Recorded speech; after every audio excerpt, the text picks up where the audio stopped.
बिस्मिल्लाहिर्रहमानिर्रहीम अस्सलाम वालेकुम everyone, welcome back to biology with Hamza Ramzan. हमारा आज का जो टॉपिक है it is going to be Krebs cycle, tricarboxylic acid cycle, citric acid cycle, TCA cycle, जो भी आप इसे कहना चाहें। ये सारे इसी के नाम है और क्यों इसको इतने ज्यादा नाम दिए जाते हैं वो भी हम लोग एमसीक्यूज में डिस्कस करते हैं। याद रखिएगा कि सेम जो कॉन्सेप्ट है उसको अलग अलग तरीके से भी एमसीक्यूज में पूछा जाता है। तो कुछ एमसीक्यूज ऐसे होते हैं कि वो रिपीट हो रहे हैं, लेकिन रिपीट एक्चुअली में उनकी स्टेटमेंट रिपीट नहीं हो रही, स्टेटमेंट हमेशा डिफरेंट हो जाती है, मगर बात एक ही चीज की जा रही होती है। तो हमारे पास सबसे पहले एमसीक्यूज आता है, in the Krebs cycle which molecule combines with acetyl coenzyme A to form citrate. अब देखिए, क्रेब्स साइकिल या कोई भी साइक्लिक रिएक्शन की अगर हम बात करते हैं ना, तो हमेशा कोई ना कोई प्रीकर्सर मॉलिक्यूल मौजूद होता है। वो मॉलिक्यूल जो कि रिएक्शन को शुरू करता है या साइकिल को स्टार्ट करता है आने वाले मॉलिक्यूल से रिएक्ट करके। तो यहाँ पे एसिटाइल कोएंजाइम ए जो है वो आ रहा है, इसके साथ ऑक्सैलो एसीटेट रिएक्ट करता है। ऑक्सैलो एसीटेट जो है वो एक 4 कार्बन कंपाउंड है। वो एसिटाइल कोएंजाइम ए के साथ रिएक्ट करता है, एसिटाइल को अपने साथ बाइंड कर लेता है। कोएंजाइम ए यहाँ पर जो है वो रिसाइकल हो जाता है और they form a citrate, citric acid, जो कि एक 6 कार्बन कंपाउंड है। अब यहाँ पे देखिए, मैंने आप लोगों को बताया था कि क्रेब्स साइकिल को हम लोग सिट्रिक एसिड साइकिल भी कहते हैं। क्यों कहते हैं भाई? उसमें सबसे पहला कंपाउंड जो बनता है वो सिट्रिक एसिड है, सिट्रेट है। दैट इज वाई इसको सिट्रिक एसिड साइकिल भी बोला जाता है। इसको टीसीए साइकिल भी कहा जाता है। टीसीए साइकिल से क्यों कहा जाता है? देखिए, ट्राई कार्बोक्सिलिक एसिड साइकिल कहने की रीजन ये है कि सिट्रेट के अंदर 3 कार्बोक्सिलिक ग्रुप होते हैं, COOH। ठीक है, 3 कार्बोक्सिलिक ग्रुप होते हैं। तो दैट इज वाई इसको हम लोग ट्राई कार्बोक्सिलिक एसिड साइकिल भी कहते हैं कि भाई पहला मॉलिक्यूल जो फॉर्म हो रहा है उसके अंदर उसमें 3 कार्बोक्सिलिक ग्रुप है, तो that is try carboxylic acid cycle. What is, ये सेम एमसीक्यूज को अलग तरीके से पूछा जाता है कि what is the first product formed when acetyl coenzyme A enters the Krebs cycle. तो चीज वही है, लेकिन उसको अलग तरीके से पूछा जा रहा है। सिट्रेट प्रोड्यूस होता है, ये हम लोगों ने भी पढ़ लिया, वो ऑक्सैलो एसीटेट के साथ रिएक्ट करता है। During the conversion of citrate to isocitrate how many steps are involve. तो जो सिट्रेट है इसको डायरेक्ट हम लोग अल्फा कीटो ग्लूटारेट में ट्रांसफॉर्म नहीं कर सकते, इसको पहले आइसोसिट्रेट में ट्रांसफॉर्म करना होता है ताकि एक कार्बोक्सिलिक ग्रुप को रिमूव किया जा सके उसके ऊपर से। तो सिट्रेट को आइसोसिट्रेट में कन्वर्ट करने के लिए क्या होता है, सिट्रेट को पहले कन्वर्ट करते हैं सिस अकोनिटेज के अंदर। सिस अकोनिटेज, सॉरी, सिस, यहाँ पे ये है रेजर। सिस अकोनिटेज में सिट्रेट को पहले कन्वर्ट किया जाता है। अकोनिटेज एंजाइम जो होता है वो ये वाला काम करता है और यहां से आगे इसको आइसोसिट्रेट में कन्वर्ट करते हैं। तो यहाँ पे 2 स्टेप्स इन्वॉल्व होते हैं सिट्रेट को आइसोसिट्रेट में कन्वर्ट करने के लिए। आइसोमर ये, इसमें वाटर ऐड होता है, फिर वाटर को रिमूव किया जाता है। तो पानी ऐड होकर जब रिमूव होता है तो सिट्रेट जो होता है इसको आइसोसिट्रेट में कन्वर्ट कर दिया जाता है। There are 2 steps involve in it. ज्यादातर बुक्स के अंदर ये जो स्टेप है ये मेंशन ही नहीं होता। अगर पंजाब टेक्स्ट बुक बोर्ड की बात करते हैं उसमें ये स्टेप मेंशन ही नहीं है कि सिट्रेट को आइसोसिट्रेट में कन्वर्ट किया जाता है। वहां पे सिर्फ एरोज बनाए गए हैं डायग्राम के अंदर भी, लेकिन इसमें 2 स्टेप्स होते हैं। Which molecule is regenerated during the first step of the Krebs cycle? जो सबसे पहला हमारे पास क्रेब्स साइकिल का स्टेप होगा उसमें क्या होता है कि ऑक्सैलो एसीटेट कंबाइन करता है एसिटाइल कोएंजाइम ए के साथ। ऑक्सैलो एसीटेट और एसिटाइल ग्रुप आपस में जुड़कर सिट्रेट बना देते हैं और जो कोएंजाइम ए का मॉलिक्यूल होता है वो वापस चला जाता है रीजनरेट होकर, ताकि वो पायरुवेट एसिड की ऑक्सीडेशन कर सके। तो ना एटीपी प्रोड्यूस हो रहा है डायरेक्ट, ना एनएडीएच प्रोड्यूस हो रहा है, ना ही एफएडीएच2 प्रोड्यूस हो रहा है फॉरन, लेकिन एसिटाइल कोएंजाइम ए रीजनरेट जरूर होता है। The conversion of alpha ketoglutarate to succinate involve the removal of which molecule? देखिए, अल्फा कीटोग्लूटारेट जो है ना ये एक 5 कार्बन मॉलिक्यूल है। ठीक है, जो सक्सीनेट है ये एक 4 कार्बन मॉलिक्यूल है। तो इसमें एक कार्बन का मॉलिक्यूल, कार्बन का एटम जो है वो रिमूव होगा, लेकिन कार्बन का एटम ऐसे डायरेक्टली रिमूव नहीं होता, कार्बोक्सिलिक ग्रुप को रिमूव किया जाता है।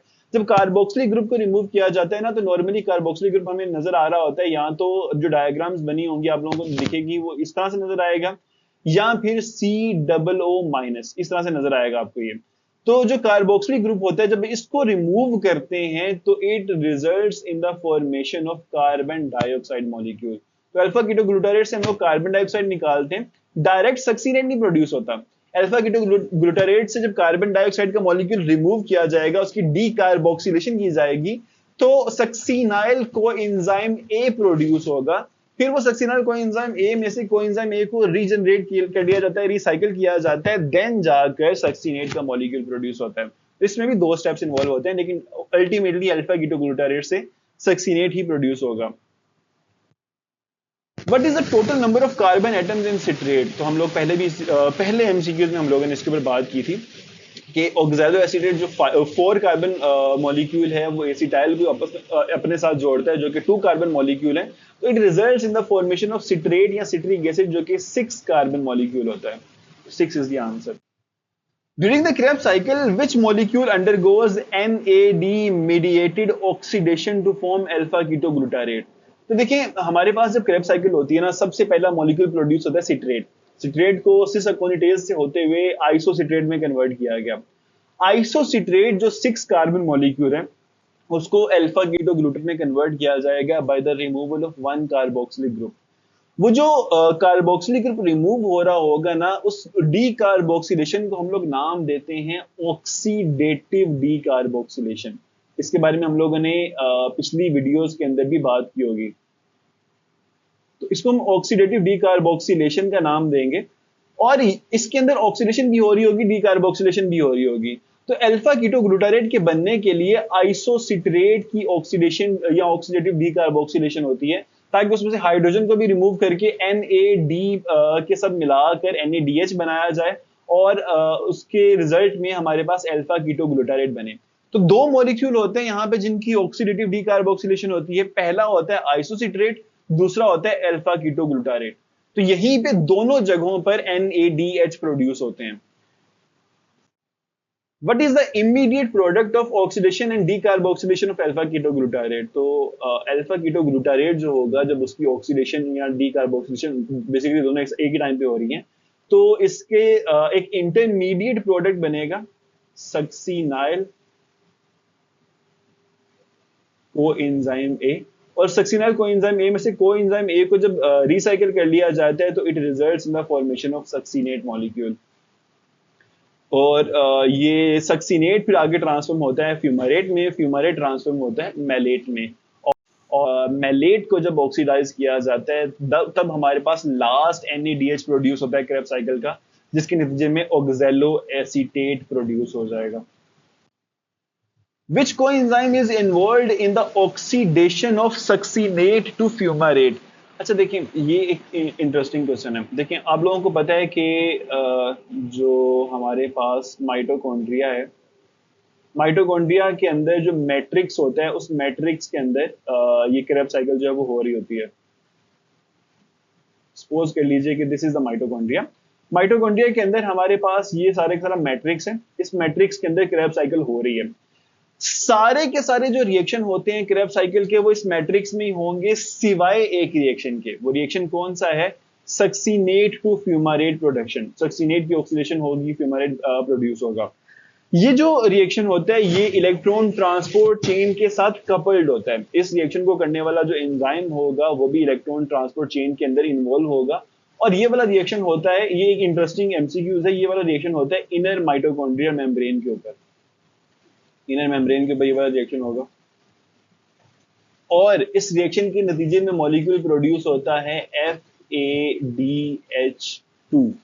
तो FADH2 की प्रोडक्शन होती है इनर मेम्ब्रेन के ऊपर। बाकी तमाम मॉलिक्यूल जो क्रेब्स साइकिल के अंदर प्रोड्यूस हो रहे हैं वो प्रोड्यूस होते हैं माइटोकॉन्ड्रियल मैट्रिक्स के अंदर।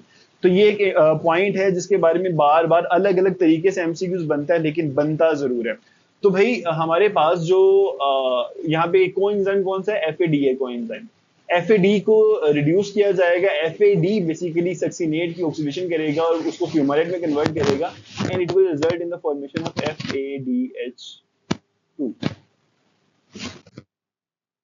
What is the role of water in the conversion of fumarate to malate? जो फ्यूमारेट से मैलेट प्रोड्यूस होने ना, क्योंकि देखिए फ्यूमारेट के बनने तक ना जितने भी हाइड्रोजन और हाइड्रोक्सिल होने से तब तक रिमूव हो चुके हैं। अब मैलेट जब प्रोड्यूस होगा तो उसके फ्यूमारेट के अंदर एक पानी का मॉलिक्यूल ऐड किया जाएगा ताकि मैलेट की फर्दर ऑक्सीडेशन की जा सके, मैलेट से फर्दर हाइड्रोजन को रिमूव करके NADH प्रोड्यूस किया जा सके। तो फ्यूमारेट से मैलेट की जो प्रोडक्शन होती है इन इन दैट प्रोडक्शन एक पानी का जो मॉलिक्यूल होता है ये ऐड होता है, इट इज नॉट रिमूव्ड, वो ऐड होगा। पानी का मॉलिक्यूल सिर्फ एक ही टाइम पे हो रहा होगा जब सिस अकोनिटेज को कन्वर्ट किया जाता है आइसोसिट्रेट के अंदर, इस पूरे रिएक्शन के अंदर या पूरी साइकिल के अंदर।